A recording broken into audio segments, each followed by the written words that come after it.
ఇక్కడికి వచ్చిన పాత్రికేయ మిత్రులందరికీ నా హృదయపూర్వక నమస్కారం. ఆంధ్రప్రదేశ్ వినాశనానికి దారితీసిన వైసీపీ ప్రభుత్వానికి వ్యతిరేకంగా తిరిగి ఆంధ్రప్రదేశ్ని సరైన మార్గంలో పెట్టడానికి జనసేన, తెలుగుదేశం ప్రారంభించింది.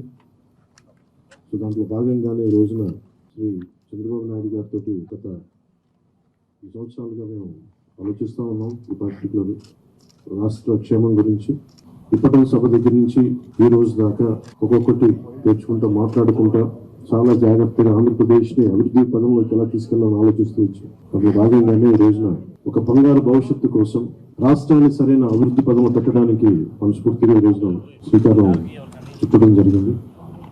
అందులో భాగంగానే ఈ రోజున జనసేన, తెలుగుదేశం కలిసి ప్రారంభించిన దీనికి మరింత బలోపేతం చేయడానికి భారతీయ జనతా పార్టీ కూడా శుభాశిస్సులు ఉన్నాయి. దీనికి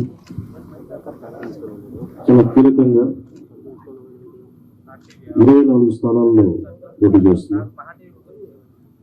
భారతీయ జనతా పార్టీని దృష్టిలో పెట్టుకొని కూడా జనసేన చాలా కీలకంగా 12 స్థానాల్లో పోటీ చేయాలని నిర్ణయించుకున్నాం. దాంట్లో ముందుగా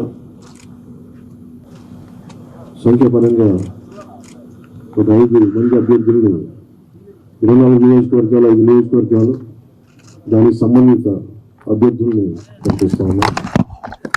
నెల్లిమర్ల శ్రీమతి లోకం మాధవి గారు, అనకాపల్లి శ్రీ కొనతాల రామకృష్ణ గారు, రాజానగరం దత్తుల బలరామకృష్ణ గారు, కాకినాడ రూరల్ పంతం నానాజీ గారు, తెనాలి శ్రీ నాగేంద్ర మనోహర్ గారు పోటీ చేస్తారు.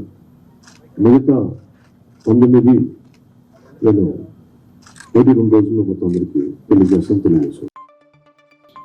నేనొక నిజం, జరిగే యథార్థాల అగ్ని పర్వతం, జననం మరణం మధ్య జరిగే నాటకానికి నేనే సాక్షిని. సగటు మానవుని గొంతుక నేను.